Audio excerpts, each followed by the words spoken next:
The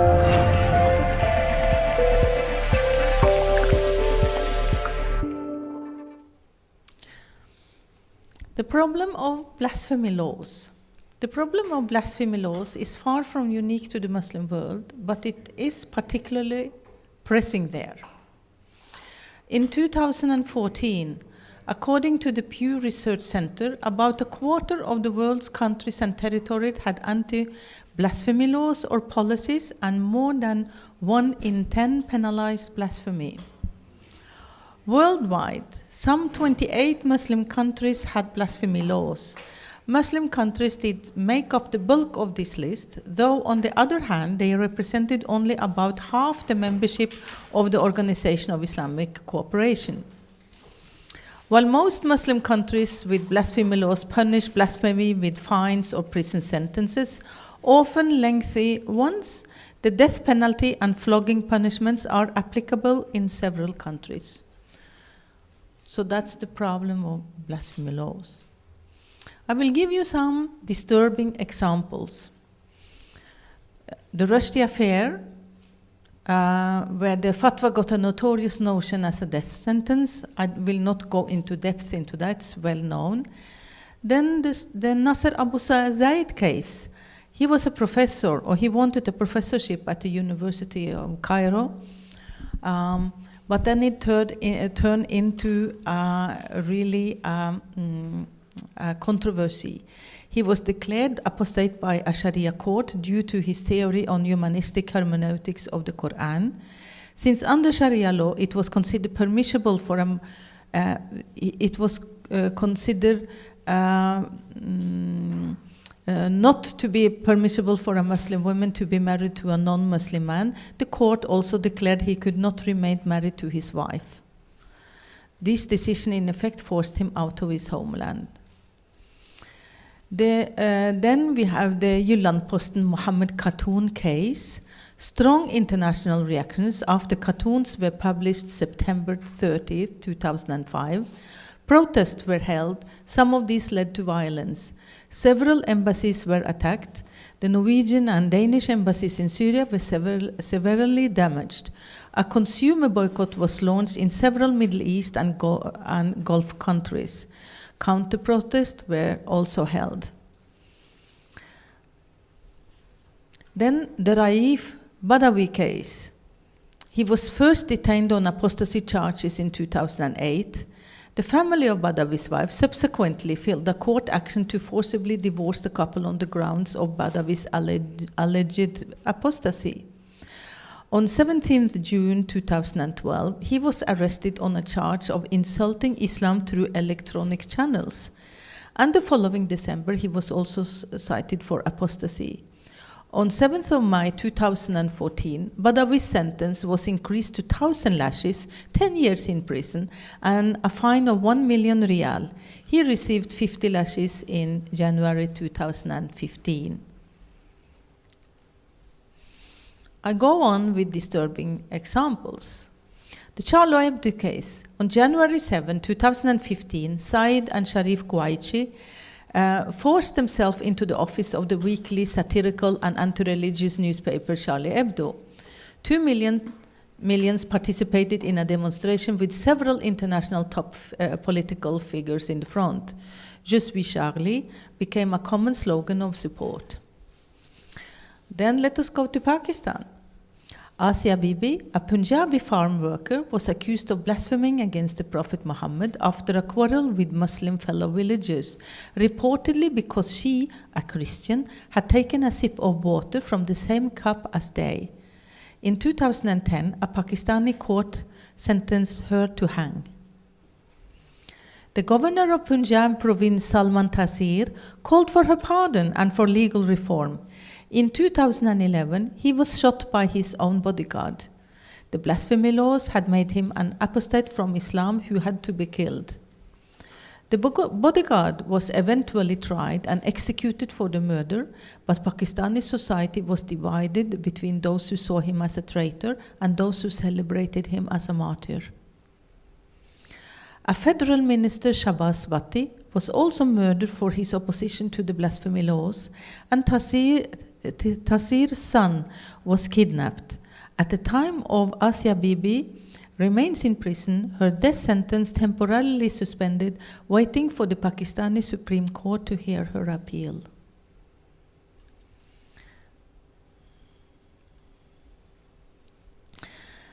The question of blasphemy and apostasy is a sensitive topic that divides what we would see as the East and the West. It plays a role in multiple identity politics that have risen in response to globalization, colonialism, and migration. Since the 1970s, with the rise of political Islam, blasphemy and apostasy has become one of the symbols of Islamic identity politics. In Muslim countries, apostasy and blasphemy laws are defended on the grounds that they are based on Islamic Sharia and intended to protect religion. The religious scholars, ulama, as significant actors, are frequently opposed to reform. Harsh penalties have come to be equated with Islam, while critics are accused of serving a Western agenda, or indeed of being apostates themselves, as we saw in the examples presented. Blasphemy also plays a role in identity politics in liberal Western democracies, where it is defended to protect free speech as a Western value under threat. There is an argument that deliberately hurtful blasphemy can serve as an emancipatory purpose by shocking Muslims into re-examining their beliefs. In short, the tendency to denounce all critique of a religion as blasphemy is mirrored by a tendency to elevate all blasphemy to critique of religion. Now, what's behind the words blasphemy and apostasy? Because those are two simple words in English, the English language. But the Islamic legal tradition uses other terms for blasphemy and apostasy than the English terms. Sab, insult; shatam, abuse, vilification; takdhib, accusing the Prophet of lying; zandaka, concealed apostasy; and isa'a, vilification, though not the Christian Arabic term tajdif. Often the offense at stake is sab al-Nabi or sab al-Rasul, vilifying the Prophet. Ridda or irtidad, going back, and the apostas as murtad. The notion arose in the wars of Ridda in the first years after the death of the Prophet, when his successor, the Caliph Abu Bakr, fought tribes of the Arabian Peninsula who refused to pay the alms tax. From the beginning, then, there was a tendency to conflate the breach of political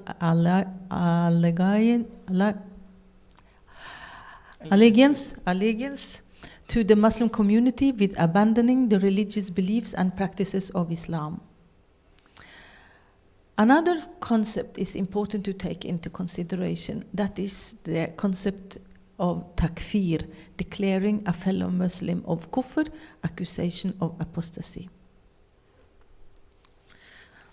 Let us now look into the legal context of this. The offense of apostasy, ridda or irtidad, attracted jurist attention very early, and blasphemy sabunadi, associated with apostasy and non-Muslims, was discussed mostly in chapters on apostasy, war, interrelations, and dhimmis, non-Muslims under protection. It took blasphemy some time to become an independent topic. The close association between the two complicated the legal discourse and generated diverse angles of reasoning and opinions. The main points of discussion then as later were whether apostasy was punishable by death in all cases, or whether the offender could be pardoned if he recanted or repented. Similar question arose with reference to blasphemy, but in case of non-Muslim, the discourse raised further questions about the nature of the offense, the grounds for a punishment, and whether punishments could be averted by converting to Islam. Now, this is a challenge if we take this seriously. And blasphemy and apostasy are for several reasons one of the most sensitive issues. For Muslims, because the obvious direct connotation with the core of Islam, a really direct connotation. Who is a Muslim? Who is not a Muslim? What constitutes the boundary of Islam? In contrast to women's issues that we have heard about earlier today, women's issues have an indirect connotation. They are first and foremost perceived as a symbol of identity of the society or community. The terms are linked, or blasphemy and apostasy, to exclusion and inclusion of the society, who has in word and deed the right iman. The legal, or in some cases illegal, consequences challenge our sense of ethics and justice. I have been thinking about this because when you hear about the events or what is going on and all those disturbing stories in themselves, it really moves oneself. How can this be possible? This is cruel. The flogging of Badawi, this thin man, for criticizing the regime or opening his mouth, it's not human, it's not logical. It really goes against my sense of ethics and what is just. Also for Asia Bibi, if I'm sincere, let the Western voices and criticism at once, let us forget it for some seconds. But when we hear these voices, I feel it's so cruel that I really can't relate to it. What shall I say? It's too much. When you're drinking a cup of water, the same cup as thy Muslim neighbor, and then you are accused of blasphemy, and you are sentenced to hang. It's simply too much. And then the Western voice want to ask you if you are a Muslim actor in the society or in any other context. That do you reject that action? Do you reject this way? So it is like, also for any Muslim, the humanness of a person as a Muslim is like taken away for it. It is like you want to go by the tube or the tram or by any collective way of traveling, and you, of course, if you are a normal person, you buy your ticket. But in the case of Muslims, very often, I feel that you have to also stand in the middle of the tram or the tube and lift your arm with the ticket and said, yes, look here, I have paid my ticket. So it is, the Muslims are really betwixt and between. And how are we going to deal with it? Because it has to be dealt with. And another reflection I had working with this, because I've been also working with Ziba on co-editing the book and running the project on justice and ethics in the legal tradition, is that actually what happened in the last 10 years since we started to work on it, it goes faster and faster, and it's spreading more and more, and it's more and more accepted and recognized. And it's not so dangerous as it was. It's now on the top, on the political agenda in several countries, and with the new generation, things are changing. I think it's fantastic. But this movement started 150 years ago, speaking about women's rights, with Tahtawi in Egypt in the 1870s. Now, this is a new topic. So it moves very slowly, and it's considered to be very sensitive and dangerous, as we have seen. In Pakistan, 2 people have been shot because they speak about changing the blasphemy laws. But now let me come to